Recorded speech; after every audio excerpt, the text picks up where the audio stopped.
never fun to lose. I thought we got a pretty good look out of it. But again, I think, we shouldn't have been in that position to begin with. The 17 turnovers got us there.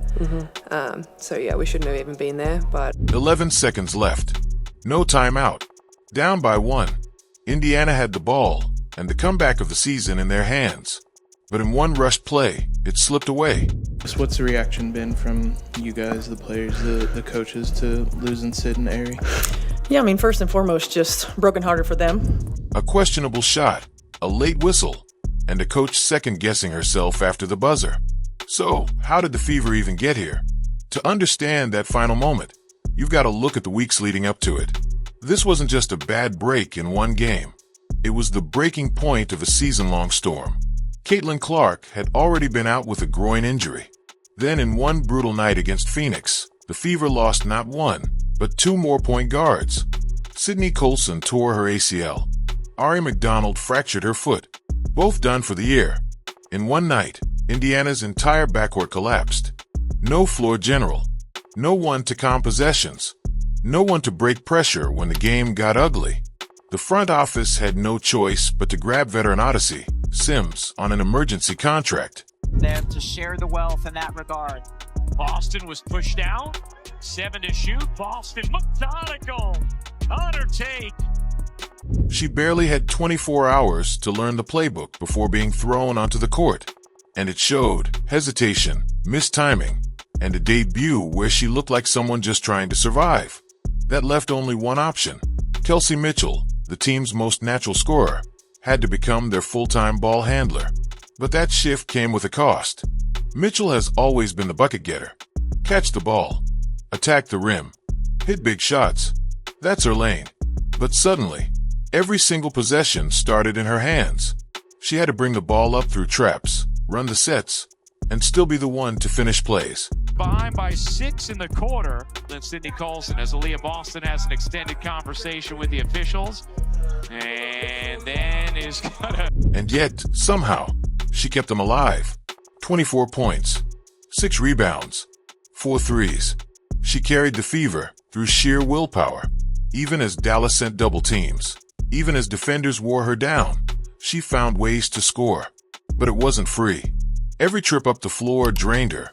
By the fourth quarter, you could see it, the energy fading, the weight piling up. Coaches admitted afterward this isn't sustainable. Still, her fight gave the Fever a chance. And then, her teammates lit the fuse.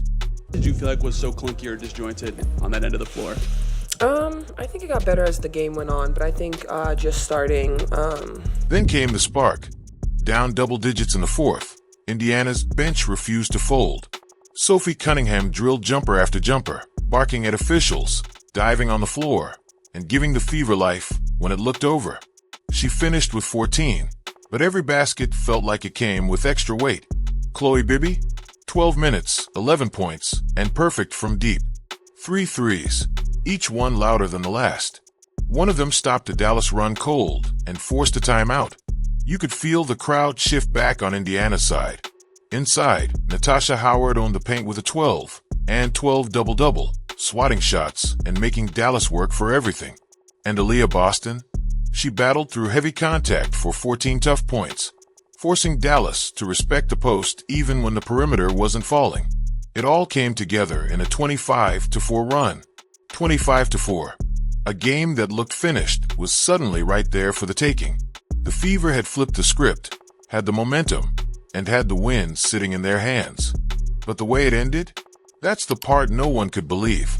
11.7 seconds. Down 1.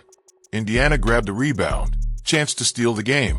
But instead of calling timeout, Stephanie White let them run. Yeah, I think it was a physical game, I think there's a double standard in how people get their calls. I think Kelsey Mitchell, number 1, is held or chucked on every freaking possession. The ball found Kelsey Mitchell, forced into a tough jumper in transition. It missed. Dallas secured the rebound. And only then, with 1.7 seconds left, White stopped play. Too late for anything meaningful. After the game, she admitted it. I probably should have used it at the 3-second mark. A rare moment of a coach owning the mistake out loud. That one hesitation turned a story. From miracle comeback to collapse. And while the missed timeout was the headline, it wasn't the only thing Indiana was furious about. Because what happened with the whistles in those final minutes? That's where emotions really boiled over. If the timeout stung, the officiating lit the fire. In the fourth, Aaliyah Boston fought for position under the rim. Her arm got clamped, held down. You could overturn it to an offensive foul. You could also maintain that it's a foul but take away the continuation. All of those things could happen here on this call. But instead of the foul going her way, the whistle went on her. The call stood after review, leaving broadcasters stunned. Indiana lost both the challenge and a timeout on top of it. Moments later, Sophie Cunningham closed out hard on Paige Buchers. Review turned it into a flagrant. Not long after, Kelsey Mitchell took almost the exact same contact. No call at all. The inconsistency was impossible to ignore. After the game, Coach White didn't hold back. She called Boston the worst officiated post player in the league.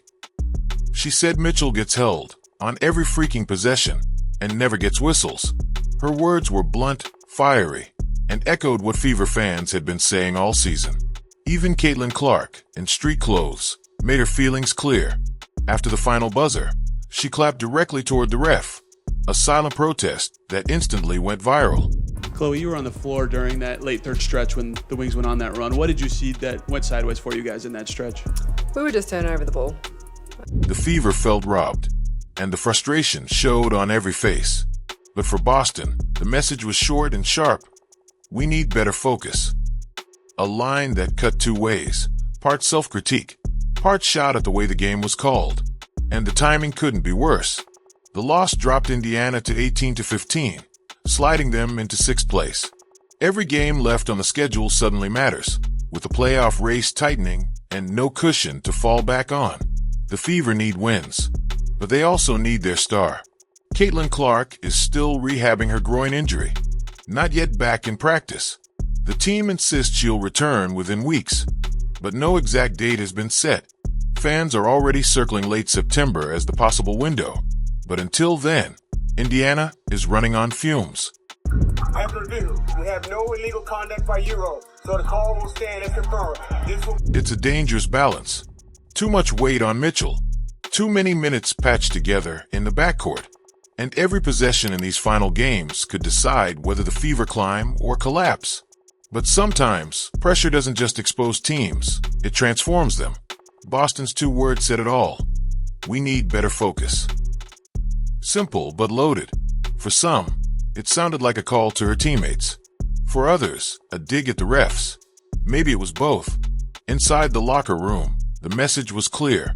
With Clark still out, with Colson and McDonald gone, they don't have time to feel sorry for themselves.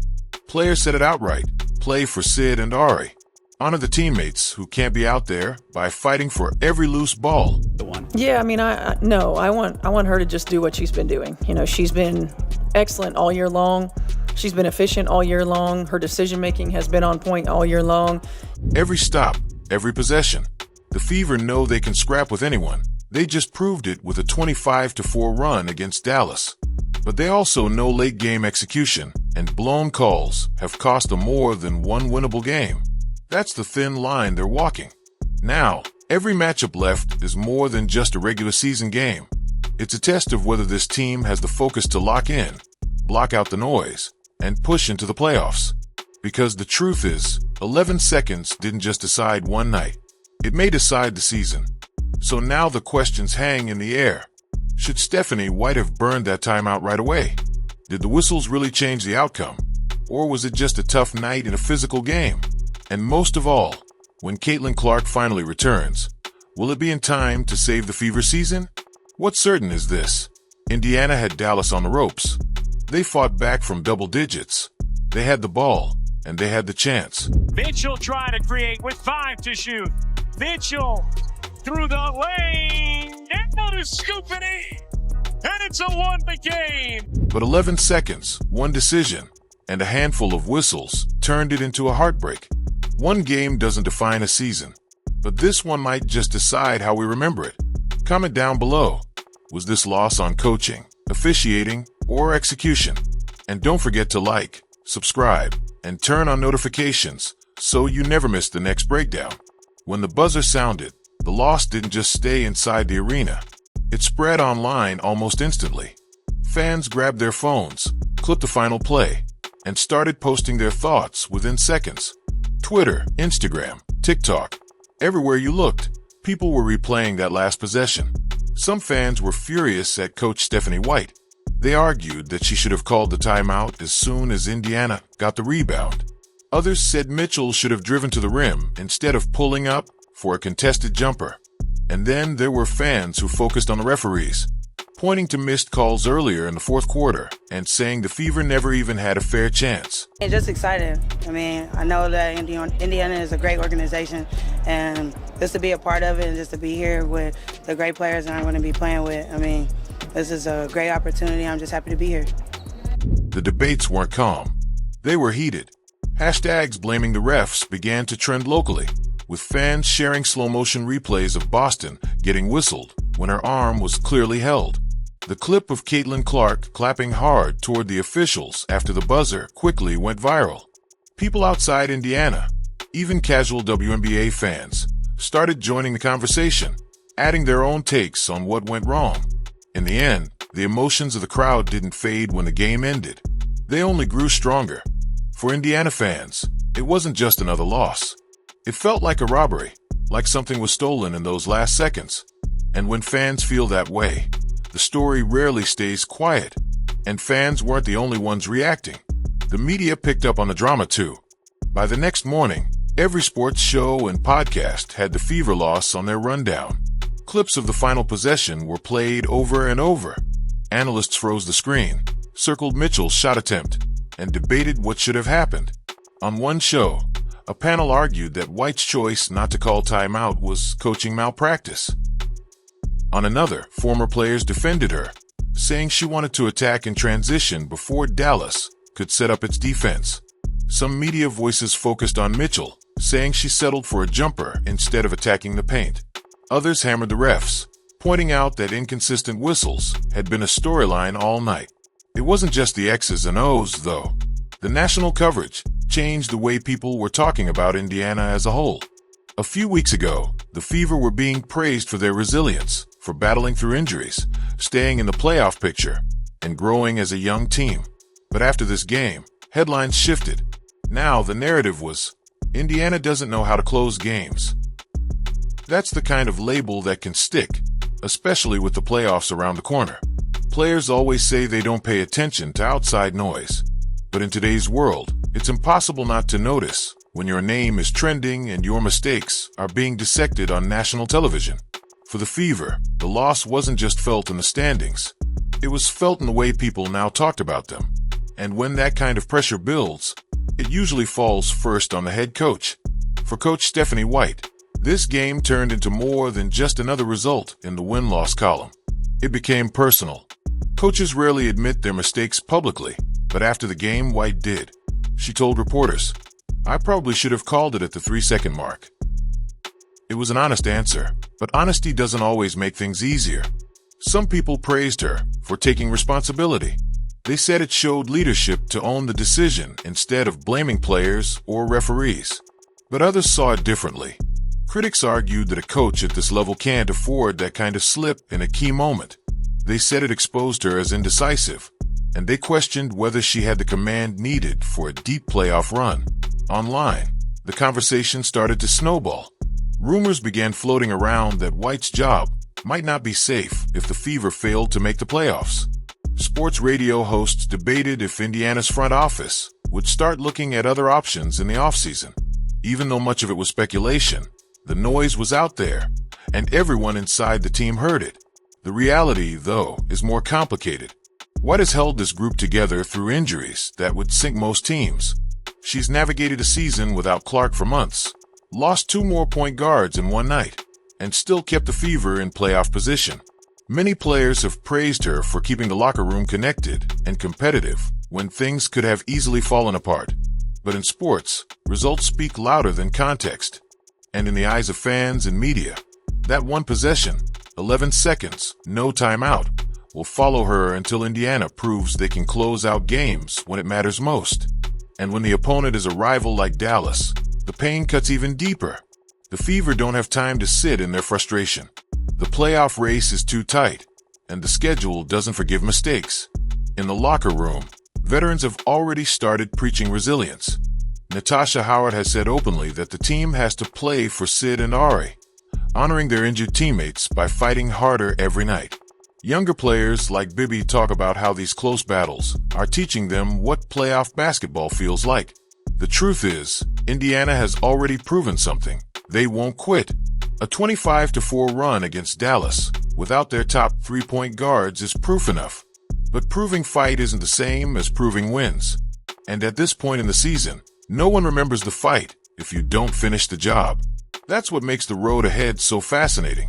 Will this team grow stronger from the heartbreak? Will they take Boston's message, "We need better focus," and turn it into sharper execution? Or will the same mistakes show up again and again until the season slips away? The answers are coming fast. Every game left on the schedule is a chance to rewrite the story. Every possession is a test. And whether this year is remembered as the start of something special or another missed opportunity depends on what they do now. Because in the end, 11 seconds didn't just decide one game. It might decide how this whole season is remembered.